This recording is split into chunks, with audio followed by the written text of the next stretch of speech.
Bonsoir, Ofa. Bonsoir. Ok. Alors, racontez-nous ce qui se passe aujourd'hui dans cette soirée et présentez-vous peut-être l'une et l'autre. D'abord notre Alors, je suis chère Katia organisatrice. Després, vice-présidente du Cercle gastronomique des chefs créoles. Et aujourd'hui, ce samedi 4 octobre, au sein de l'auditorium de l'Hôtel de Ville de Paris, nous avons intronisé des chefs, dont la chef Marie-Claire Anneli, qui est venue tout droit de Guyane pour cette intronisation. Super, je vous remercie. Et donc, Marie-Claire, si vous voulez vous présenter.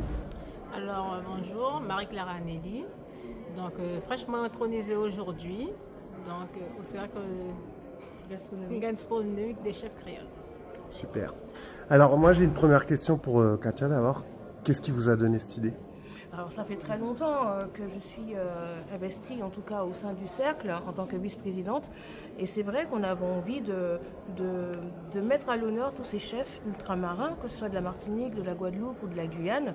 Donc c'est vrai qu'avec le président de l'Académie de l'art culinaire du monde créole, on a fait des petits repérages comme ça. Au mois de mars dernier, on était en Guyane, après on est parti en Martinique. Mais c'est une vraie volonté en fait de montrer que notre gastronomie créole est riche. Et qu'on a des talents. On a des talents ultramarins. Donc on a tenu aussi à mettre ces talents à l'honneur et leur permettre au sein de cette association d'avoir toute la latitude de pouvoir s'exprimer, de pouvoir partager et de transmettre leur savoir-faire.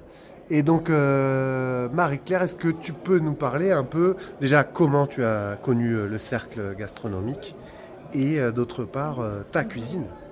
Alors, j'ai connu le cercle gastronomique grâce à Madame Després, qui m'a repérée d'ailleurs, puisque je la suivais sur les réseaux, elle me suivait aussi. Donc, on a eu l'occasion de participer à un petit événement en ligne une fois, et puis depuis lors, on ne s'est jamais lâché. Donc, c'est comme ça que j'ai connu le cercle gastronomique aussi. Super.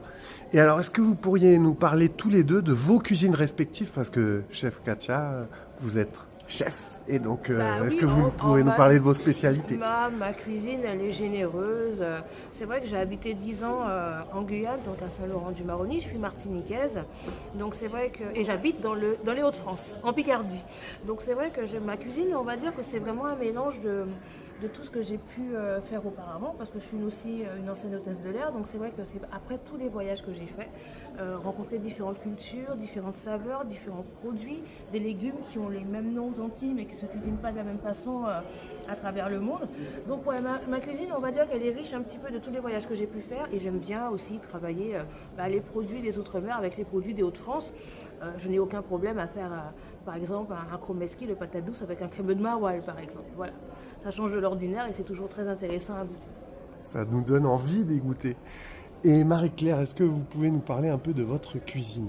Alors, ma cuisine, je cuisine un petit peu de tout, hein. Donc, je commence par la cuisine créole, guyanaise, indienne, asiatique et tout. Donc, je me mélange à toutes les sortes de cuisine.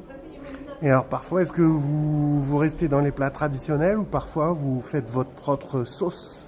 Parfois, je fais ma propre sauce parce que j'aime beaucoup créer. En fait, je n'aime pas que mes plats ressemblent aux plats de tout le monde. Donc, je crée énormément. Donc, voilà. Comme j'ai fait une petite création de crêpes à base de pitaya salée ou sucrée. Parfait. Je vous remercie.